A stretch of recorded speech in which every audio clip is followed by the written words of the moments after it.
Hi everybody, thanks for coming along to this month's practitioners meeting. We've got some interesting things to cover for you today. We've got the usual crew of Marc, Simon and I sitting in the hot seat, but I'd like to especially welcome Joanne Klein as our sort of rock star speaker for today's session, because she knows what she's talking about.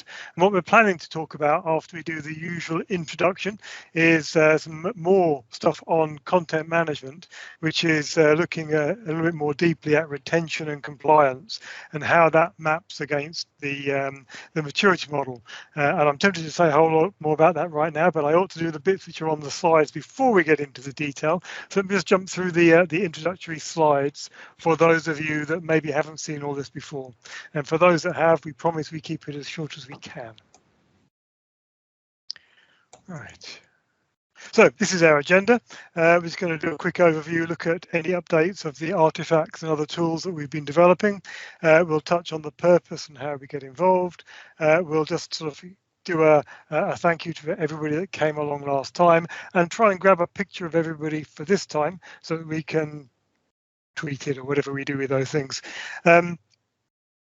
We're also just going to touch on this thing about recordings. I think the last session we did, we recorded the whole thing with everyone's permission. We haven't had a lot of feedback either way, but what we are going to do is do the preamble on this and then go back to our previous model of turning off recording during the discussion so everyone feels like they have a safe place to say whatever the hell they like. So yeah, don't be afraid to throw some hand grenades metaphorically into the mix if you've got some particular views that you think want discussing, because I encourage that. So just to remind everybody about what this is about, the maturity model that we've been working on for over a year now, I guess. Wow. It's a set of tools. You can get to it on the Microsoft Docs site. It's definitely a community effort. We don't get paid for any of this stuff. We do it because we love it and we like sharing it with everybody else. But it does have some purpose. We think that there are some especially business-driven challenges which can be addressed by using a tool like the maturity model to understand what the levels of business need should be across a set of different characteristics and competencies, and you can use those to benchmark your organization and to work out what an action plan is to improve it, to identify areas of particular weakness and risk are, and so forth. So that's all the purpose stuff on the left-hand side of this slide. On the right-hand side, we have the artifacts that we've made available so far. Apart from the sort of 3 light purple ones, which are still in draft and have been for some months, but we have got 2 new things which are published this last month. The first is the write-up and tooling from the session we did on running a Microsoft 365 maturity model in an organization. So how do you run those workshops? There's a full-blown article in that, and also attached in those are a set of 4 Excel worksheets, which are the basis for running those workshops. It's basically the data capture and guidance part. So those are up now. The other thing, which we're very, very nearly live with, is a set of recordings from all of these practitioner sessions. David is just kindly getting all of that together. There'll be a link on the next page which you can grab, although you can get access to these slides when you're ready. But we are now making those recordings available.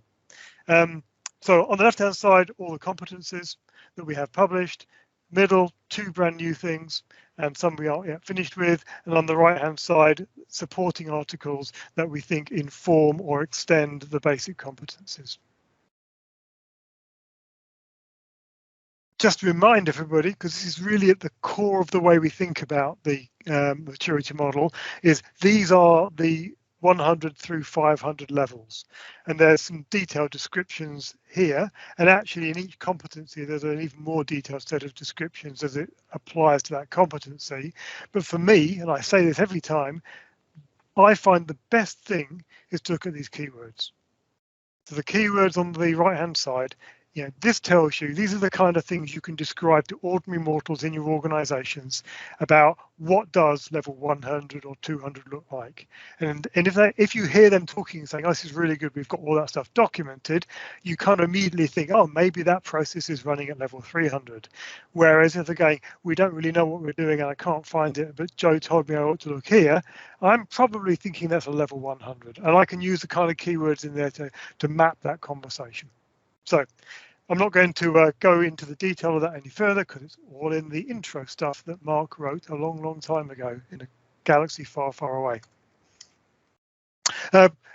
Just for reference, really, here's a bit of an overview of how we run this this session.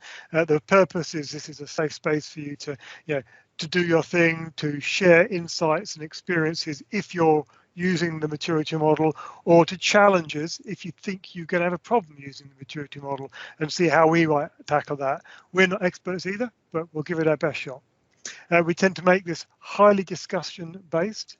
So if you've got questions, thoughts, comments, we don't just invite you. We damn well insist that you put your hand up and then we'll bring you into the conversation and let's have that conversation. Let's deal with the things that are in your mind because that makes it better for everybody. If you want to go beyond that, there's a link there for the caring and sharing stuff, so you can get involved outside of these sessions. There's some links here to running the Maturity Model Workshop, and as I promised, we've now got an AKA link down here for that's the community docs. I think that's the one to the recordings. I'll have to go and check that. It will be up there in due course. Right. Just some more links for you, reminding us. I think, unless I'm living in the past, that date's already gone. But this date is coming up. Huh. Hey, I'm back from holiday, so I could be living in the past. That works for me. I've been in. That was just yesterday. We had a great session on it, so definitely register for the next one. The dates are already up and available. Fantastic, and thank you to everybody who came along last time. We are debating what the next topic for the next practitioner session is.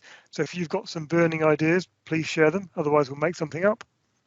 And I think at this point, we now ask everyone who isn't uncommonly shy to turn their video on.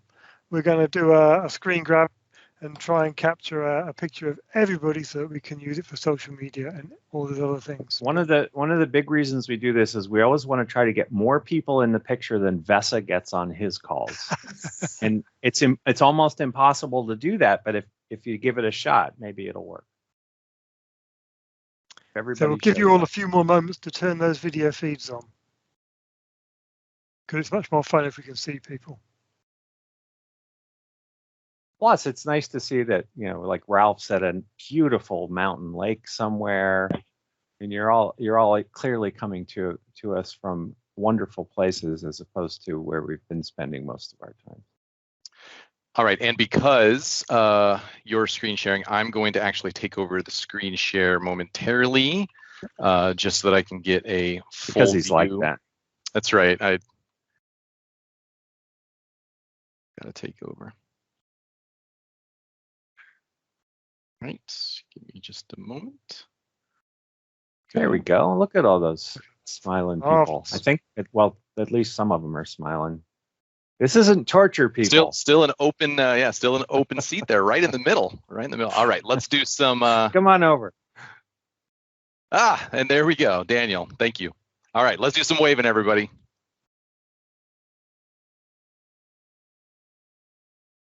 All right, just a few more seconds. Vesa is going to be so proud. All right, crazy faces. All right, for some reason, all your crazy faces looked identical to your regular faces. So we'll work on that for next time. All right, excellent job. Excellent job. I'm going to fix that link. I fixed that recording link in the slides, so you don't have to worry about that. Thank you very much. We're working real time here. So there that goes. Now I managed to screw up the turning on presenter mode every time, but let me just see if I can get it right this time. Nope, that totally didn't work either. It doesn't matter. You don't need to see me, or you can see me elsewhere. Let's look at the slides. That'll be much more fun anyway. Right. So as I intimated, it would be great if you can use some interaction. So the most polite way of doing it is to stick your hand up, and one of us will spot that and bring you into the conversation. Jump in at any point. If you have something that's desperately burning, though, turn your video on and just jump in. You know, we're not going to stand too much on ceremony, but make sure you turn your microphone off afterwards. Otherwise, we'll hear what it is you're saying to your dog or something. Do feel free to use the emoticon, the emoticon stuff to applaud or whatever, anything that you hear that you particularly like. And just to remind us, this session is going to be around retention and compliance and how we can apply the maturity model to that sort of sub part of content management. I think sometimes I hear people assuming that you don't really do retention and compliance until you're up at level 300 or above. And I think what we're going to show you with our view is that is technically nonsense. I think there are elements of retention and compliance right from ground zero. So let's have a look at what that looks like. But before we do, we're going to have to try and just get some definitions in place, I think, just as soon as my slides update. So again, I'm not going to read this to everybody. I can't see the points. I'm pretty sure that you're all fully able to read. But what we have done here is split out retention and compliance into 4 related areas: compliance itself, information governance, which is an area of my particular interest, retention, and records management. And I think one has to have a bit of an understanding about all 4 of these things and not inadvertently confuse them. They are quite overlapped but distinct, and it's important to understand that. And this is one of those places where Joanne, with all of her expertise, can probably add some smart words. Does this vary by country, by kind of industry, by, are these definitions just valid concepts across the board? I would say in general they're valid across the board, but implementations of them and the nitty-gritty details of each, of course, is going to depend on the regulation, the industry you're in, the country you're in, the size of your organization to a lesser degree. But yeah, so they all kind of have variations of, but kind of the knowledge domain of compliance and retention and information governance. This pretty much nails it. And I think. And would you say there's any one of these things is more important to organizations than right, Joanne? It's good. I didn't hear your video, but or your audio, but I'm reading it. So okay, is there more important than organizing? So I'm guessing you're asking if some of these are more important. I would say records management is really an important area all up. Records management is a very well-established knowledge domain, just outside of Microsoft 365. So there's some very kind of strict requirements around that, and that is absolutely dependent on the organization. So it's not kind of one size fits all there. So my personal reflection, I'll tell you this one, Mark, then you can get a word in. My personal reflection is, as a company owner and director, compliance for me is critical. I go to jail if I screw up badly enough on compliance. And there are many, many different parts of compliance that I could screw up on. And the reason I say that is for those of you that are not as unfortunate as I am and having to run their own companies, when you're trying to influence the executives in the organization, anything that looks like compliance will probably get their attention because their living is on the line for that. So my recommendation is, look at compliance if you're trying to drive change in the organization, because that and money get executives in engagement. It's funny you say that, because almost every discussion I have, like at a conference or something, I dedicate a slide to what I call the elephant in the room as it relates to compliance. And it's those things that maybe people are aware of, but they don't have those frank discussions and share this with their executive team. So this is not easy. First of all, you're not going to be able to solve all of this all of these problems overnight. It can be expensive if you do it, or even if you don't do it. It's a complicated problem, and it's getting more so every day. So it's something you need to get in front of for sure. Mark, did you have anything to add? Actually, I think on the next slide I'll make my point, because and probably it makes sense to go there. I think one of the important things is something that Joanne said, which is every organization should think about these concepts based on who they are and what they do. And I think a lot of us in technology will use absolute statements, which means that they're wrong. In other words, you have to do it this way, or there's only one way to solve this problem. And I think with compliance and retention, it's very much a tailor-made thing for what your organization is. And one of the that first bullet underneath legal or regulatory requirements, I work with a lot of clients who tell us, oh yeah, but we have to do this because there's a regulatory requirement. And then you say, well, what is it? What's the requirement? And they don't have any idea. It's more like the urban lore, right? It's organizational myths. It's, well, we've always done it this way, so therefore that's what puts us into compliance. In actual fact, it may not have anything to do with any regulation, or it may be a misinterpretation that happened a long time ago. So I think you need to always try to get back to what's the actual thing we need to do, and why do we need to do it? Absolutely. I run into that regularly in misinterpreting what the guidelines are. And it's really important just to go back to the regulators, and there's a whole conversation thread that could spin off on this, on lots of regulations now are being modernized. That's my word, not theirs, but if they were based in the paper-based world, that's very difficult to implement to the letter of the regulation. And I think that's partly where this interpretation of, oh, we have to do it this way, and how are we going to do this in the modern workplace with all these collaboration tools. So it's, the regulations are changing. I think trying to address some of these new modern collaboration capabilities where business records, in fact, may be stored.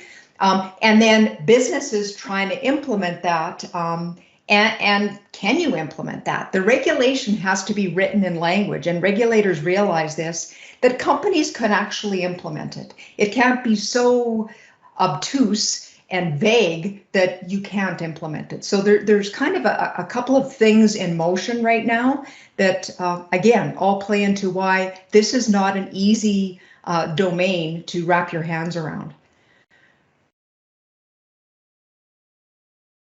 I think we could probably talk about compliance from this slide for the rest of the afternoon. Yeah.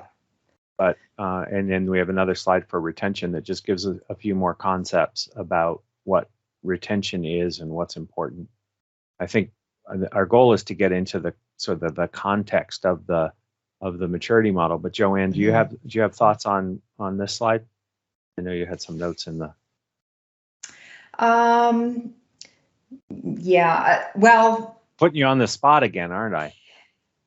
No, some thoughts here is I think that we're going to come on the level 100 and 200, but you have to be, in my opinion, if we're talking about the Microsoft product domain, you have to be fairly, I would say that the information management area, content management area in your organization has to be kind of in lockstep with where your organization is for what kind of tools you've laid out. So, you can't even begin to decide what you want to roll out for retention requirements until, you understand a couple of things. One is, well, what are our regulations? What does compliance mean to us? And what are we working with as far as all of the products in our environment? And then, and only then, can you start laying on top of some of the retention controls, understanding them in the first place. And there's, like you said, Marc, there's many ways to slice and dice this. There's no cookie cutter, just do this and you will be successful. You know, there's pockets of that, I suppose, if you're talking about managing corporate policies or some of those defined pieces of content. But if we're talking about, you know, the compliance all up, yeah, you really need to invest some time and energy understanding where you're at, so you can even know how you can kind of make inroads into being compliant. Right. Just looking at the clock, Simon, you want to go on to the next slide? I'm just I think putting that up now. we're, So just very quickly on this. So I've got a document which I'm going to make available to everybody, which is UK retention period, statutory retention and recommended. I have no knowledge of what they are in other countries, I'm afraid, but what it does do is give you a pretty good framework for the classes of document that might be subject to retention. So I'm going to make sure that this is shared, and actually there's already a link to it on this slide deck. So so when you get the slides, you can get it from here. So that'll be forthcoming. I want to make one point about this. When I look at that file plan, this is where regulators are spending some time trying to make the language for that column recommended period of retention, make it so you could actually implement it. So superseded or obsolete is a great example of that. Well, how do you implement that using technical controls, you know, without bringing in some manual intervention? So I can see here some events, you know, after 12 years after dividend declared, 3 years from when the instruction, whatever, you know, so you need to be thinking, and if you're SharePoint practitioners, you're probably already solutioning in your head, but all of this needs to be put together on how you're going to implement that. And that's where the devil's in the details on implementing file plans like this. Cool. Right, and I think this is one of your slides, Joanne, because I don't remember writing it. So tell me about the slide. Okay, so I'm fairly new to the Microsoft 365 Maturity Model, and I really like it. And I was trying to think of a way to incorporate the way I usually talk about implementing compliance in an organization, the compliance controls, with the maturity model. And I typically talk about crawl, walk, run. Microsoft even often talks about that as a pragmatic way of implementing things. And I was trying to think, how do these two pieces fit together? And I think they fit together just fine. And I would even suggest within the maturity model, perhaps there's even a crawl, walk, run within each of those. It depends how you want to lay out your implementation, and like all the things we talked about before, the size of your organization, the industry, how regulated you are, if that would make sense. But I think the two could fit together quite well. And the bottom 6 bullet points, I really want everyone to kind of ponder why I think compliance is so complicated. It's not only the maturity of your SharePoint, Microsoft Teams environments, it's how mature is your data governance and data protection program in your organization, and are they kind of being modernized from that paper-based world? You know, like it or not, there's still lots of things in place. There's still lots of paper in organizations, first of all, and lots of the retention requirements, they're still written based on, you know, primarily a paper-based world. So you're behind the 8 ball right away if that's the way your regulations are worded. So I think, you know, I know Libraries and Archives Canada, National Archives in the States is really in earnest working on changing the wording to make it more of the modern world, I'll say it like that. And the second last bullet point, proliferation of communication channels housing records. Sometimes there's a Teams chat that has made a business decision is made, that is considered a business record. What do we do with that?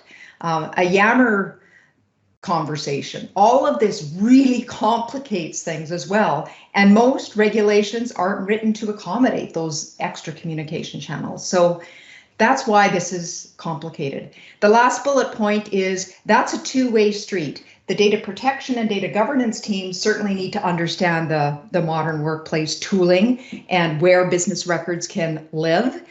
But the reverse is also true. The SharePoint teams really need to understand those compliance features, like it or not, because it feeds into the information architecture and the site architecture and what kind of site provisioning solutions do you have. So the two are really at play with each other. So I think there's great benefit in those teams having a common understanding or a linking in your organization. Lots don't at the start of this, but I think there's lots of benefits from that. So that was the purpose of this slide. I just wanted to kind of start some thoughts, some conversations on these things that I think are pretty important. So in a sense, it's very similar to what we call the G word, governance, right? I mean, you can write down a governance, you can have a governance document that you stick in a library somewhere, but that solves nothing. You need to have a shared mental model. Everyone sort of has to understand the intent and the practice behind it, as opposed to just knowing that there are some rules somewhere. And I think you're sort of saying the same thing about compliance. It's not a one and done kind of thing. It's and if you think about the levels of maturity, part of going up those levels is getting to the point where more and more people actually understand and act as if these things matter in their daily job, as opposed to once every year when somebody comes after them. Compliance is important. It's not enough to just understand that you need it. I mean, that's even a step forward, is understanding, getting in that space. But you need to implement the controls to implement some of these things, because it can be an expensive oversight if you don't. Right. Well, let's get into some more of the discussion. But David, if you wouldn't mind killing the video at this point, the recording at this point,